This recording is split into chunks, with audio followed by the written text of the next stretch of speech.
आपण मटण सुक्क जे केलंय ते आपण सर्व करतोय बरं का मंडळी। हे बघा। नमस्कार मंडळी, स्वागत आहे तुमचं आम्ही सातारकर किचनमध्ये। आज आपण बनवणार आहोत मटण सुक्क। त्याच्यासाठी मी इथं 750 ग्राम मटण घेतलेलं आहे आणि त्याच्यामध्ये हळद आणि मीठ लावून स्वच्छ धुतले आणि हळद मीठ लावून मी मॅरिनेट करून ठेवणार आहे एक अर्ध्या तासासाठी।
झालेला आहे। आता आपण मटण टाकतोय।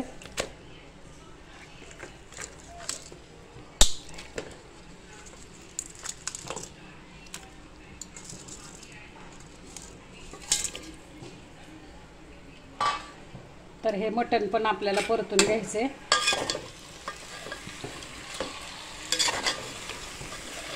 एक 4 ते 5 मिनिट आपल्याला ह्या मसाल्यामध्ये हे मटण छानपैकी परतून घ्यायचे।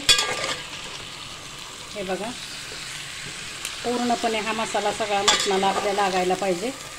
आपल्याला जो आळणी रश्श्यातला भात करायचा आहे त्या रश्श्याला पण आळणी रश्श्याला पण चव पाहिजे। आता इथे एक आहे मंडळी, आता तुम्हाला आवडत असेल तर तुम्ही ह्यातले पीस आळणी रश्श्यामध्ये खाऊ शकता भातात टाकून, पण मी ह्यातले पीस आळणी रश्श्यात टाकणार नाही आहे। फक्त आळणी रश्श्यामध्ये आपण भात शिजवणार आहे आणि आवडत असेल तर तुम्ही ह्यातले पीस काढून रश्श्यामध्ये टाकून भात शिजवू शकता। पण आता आपण काय करणार आहे, ह्याचा आळणी रस्सा वापरून आपण तो रश्श्यात भात शिजवणार आहोत आणि ह्या मटणाचा आपण सुक्क पातळ रस्सा करणार आहे। तर माझ्या मटणाच्या 2-3 रेसिपीज आहेत बरं। तर अशा पद्धतीने बघा, आपण मटण छानपैकी परतून त्याच्यावरती आपण ताट ठेवलेलं आहे। ताटावरती आपण पाणी ठेवले। आता मटणाला स्वतःचं पाणी सुटल्यानंतर आपण उलटण्याने ते वर खाली करणार आहे मटण आणि त्याच्यामध्ये हे वरती जे पाणी आपण टाकले ते पाणी आपण मटणामध्ये टाकणार आहे। अशा प्रकारे आपण आळणी रस्सा शिजवून घेणार आहे। हे पहा मंडळी, आता हे मटण सुक्क्यासाठी जे आपल्याला मसाले पाहिजेत ते मसाले दाखवते मी तुम्हाला। इथं कांदा लसूण मसाला आहे आपला, हा आपला घरगुती मसाला आहे जो आपण 12 महिन्यांसाठी केलेला आहे आणि हा काळा मटण मसाला आहे। आता इथं आहे कोथिंबीर घेतली आपण, लसूण पाकळ्या घेतलेल्या आहेत एक 10 ते 15, 1 इंच आल्याचा तुकडा आहे, इथं खसखस आणि तीळ आहे, इथं गरम मसाले आहेत। थोडेसेच गरम मसाले वापरायचे आहेत आपल्याला। तर त्याच्यासाठी बघा, हे दगडफूल आहे, बडीशेप आहे, 1-2 तुकडे दालचिनीचे आहेत, 1 चक्री फूल आहे, 4 लवंगा आहेत, 1 हिरवा वेलदोडा आहे आणि 1 चमचा धणे आणि 1 काळा वेलदोडा आहे। आता हे गरम मसाले पाहिजेत आपल्याला। त्याच्यानंतर आपण 1 टोमॅटो बारीक चिरून घेतलेला आहे, इथं कांदा उभा चिरून घेतला। आता आपण काय करणार आहे मंडळी, इथं फक्त आपण गरम मसाले भाजून घेणार आहे, बाकी आपण सगळा कच्चा मसाला हा टोमॅटो फक्त फोडणीला टाकणार आहे आपण आणि बाकी लसूण, आलं, खोबरं, कोथिंबीर आणि कांदा हे आपण कच्चं वाटून घेणार आहे। आपण आता हे काहीच भाजणार नाही, ह्यातलं कच्चं वाटून मग आपण फोडणीच्या तेलामध्ये जेव्हा आपण मटण सुक्का टाकणार आहे तेव्हा आपण हे मसाले चांगले खरपूस भाजून घेणार आहे। मी दाखवते तुम्हाला आता। मंडळी, इथं मी तवा ठेवलेला आहे। आता तव्यावरती आपण हे जे तीळ आणि खसखस आहे ते भाजून घेतोय।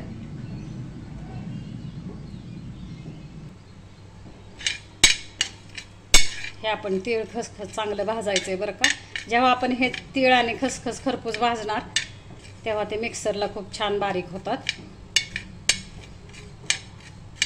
कच्चे राहिले तर मग ते लवकर खसखस लवकर बारीक होत नाही आपली. पण जर खसखस आपण चांगली भाजून घेतली, त्याच्याबरोबर तीळ पण भाजून घेतले, तर चांगली पावडर मिक्सरला बरोबर आपल्या मसाल्याबरोबर ते बारीक पण होतं. अशा प्रकारे मी आता हे तव्यामध्ये भाजून घेते. हे आता आपण भाजून घेतोय चांगल्यापैकी. तर हे पहा मंडळी, अशा प्रकारे आपला छानपैकी हे भाजून झालेले.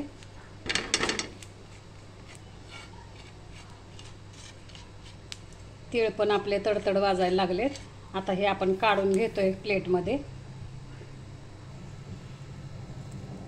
आता आपण गरम मसाले भाजणार आहे. तर हे गरम मसाले सुद्धा आपल्याला गरम करून घ्यायचे तव्यावरती.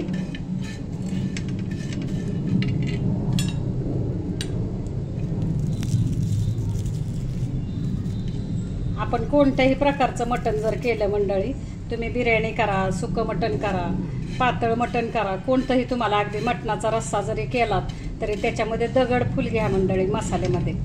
कारण दगडफुलाला एक वेगळाच स्मेल असतो आणि तो स्मेल जेव्हा आपल्या मटणामध्ये आपण गरम मसाल्यामध्ये मिक्स करतो मटणाच्या मसाल्यामध्ये, तेव्हा मटणाला एक वेगळी चव आणि खूप छान मटण लागतं बरं का. त्याच्यामुळे जर तुम्ही गरम मसाला वापरला तर त्याच्यामध्ये मटणासाठी तरी दगडफूल वापरा तुम्ही, खूप छान लागतं. अशा प्रकारे आपण आता हा आपण मसाला चांगला गरम करून घेतोय तव्यावरती. अशा प्रकारे आपला हा आपण मसाला भाजून झालेला आहे. आता आपण हा पण प्लेटमध्ये काढून घेतोय. तर हे पहा मंडळी, आपण आता मिक्सरचं भांडं घेतलेलं आहे. ह्याच्यामध्ये मी आलं लसूण पेस्ट बारीक केलेली आहे. आता त्यातच मी आपला हा मसाला बारीक करणार आहे. हा बघा, हे खोबऱ्याचे तुकडे टाकते मी. खोबऱ्याचे तुकडे लवकर बारीक होत नाहीत मिक्सरला, म्हणून मग आपण काय करायचं, आधी खोबरं बारीक करून, आता हे भाजलेलं नाही आहे मी खोबरं, कच्चं खोबरं, त्याच्यामुळं मी हे खोबरं आधी बारीक करून घेते. तर हे पहा, आपण इथं खोबरं पण बारीक करून घेतलं मिक्सरला. आता आपण हे लसूण आणि आलं आहे ते टाकतोय.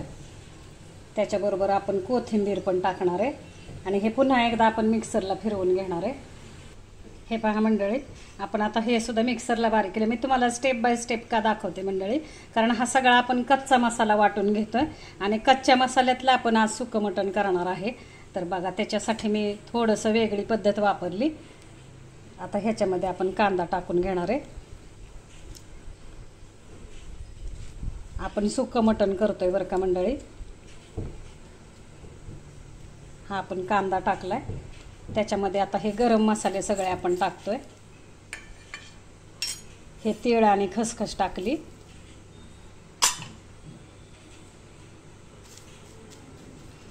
आणि ह्याच्याच मध्ये आपण आता हा आपला कांदा लसूण मसाला,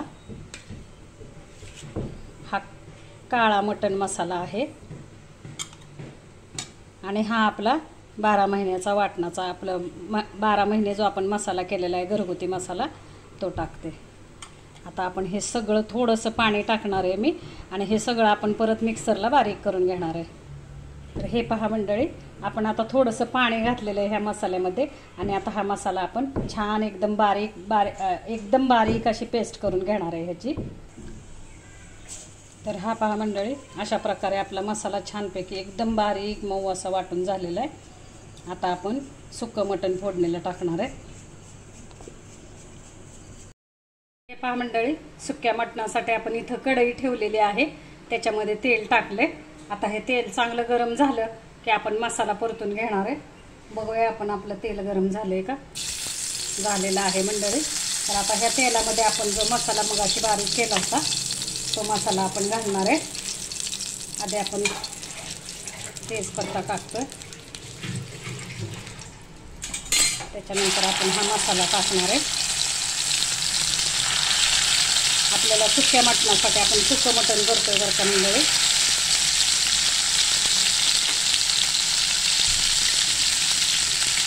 त्याच्यानंतर थोडेसे आपण कलरची मिरची पावडर टाकतो इथं साईडला.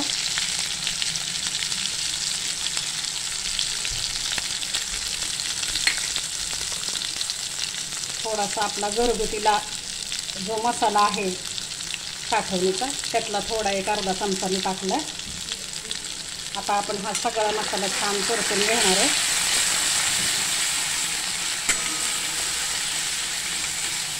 हे सगळं कच्च्या मसाल्याचं वाटण आहे बरं का मंडळी. आणि हा आता आपल्याला चांगला असा परतून छानपैकी परतून घ्यायचा आहे मसाला.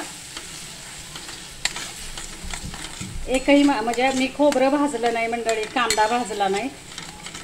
लसूण, आलं, कांदा, खोबरं मी सगळं कच्चंच वाटण केलं होतं.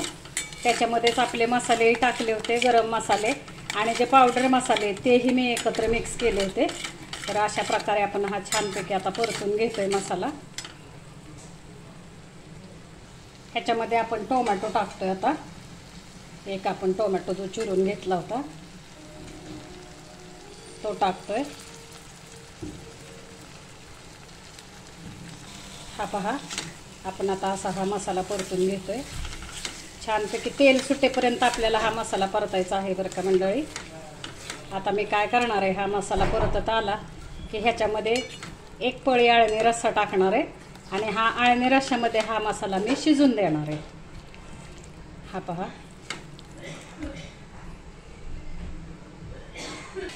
तर हे पहा मंडळी, अशा पद्धतीने आता आपण ह्याच्यामध्ये थोडासा एक पळीभर आपण आळणी रस्सा टाकणार आहे.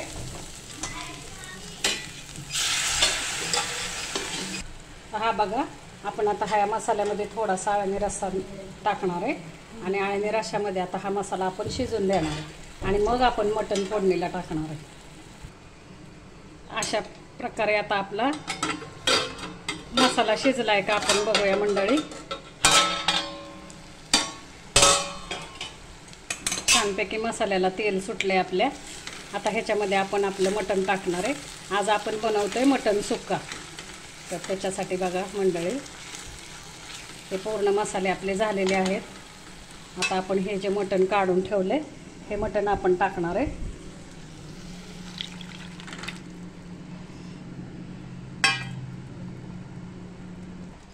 तर हे पहा, आपण मटण टाकलंय मसाल्यामध्ये. आता आपण हे चांगलं परतून घेणार आहे मटण.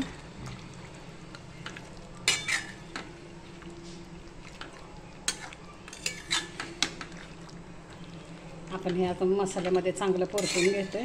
आणि आता आपल्याला मंडळी हा जो आता पाणी दिसतंय, हे आळणी रश्श्याचं जे पाणी झालंय, तर ते आपण पूर्णपणे आता हे मटणामध्ये सुकवून घेणार आहे. पूर्ण आपल्याला हे मटण आता सुक्क करायचं आहे. थोडंसं मीठ घालणार आहे मी.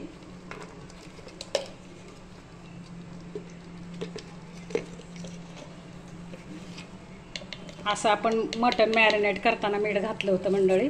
हे बघा, आता थोडंसं मीठ घालते मी आणि आता झाकण ठेवून एक 5 ते 7 मिनिटासाठी आपण हे शिजून देणार आहे.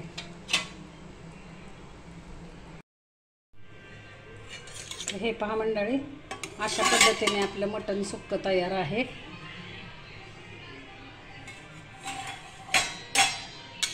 आपण वरून कोथिंबीर घालूया थोडीशी. अशा पद्धतीने आपलं मटण सुक्का तयार आहे मंडळी. हे बघा, आता आपण हे सर्व करूया. नमस्कार मंडळी, आज आपण आज मटण सुक्क जे केलंय ते आपण सर्व करतोय बरं का मंडळी. हे बघा,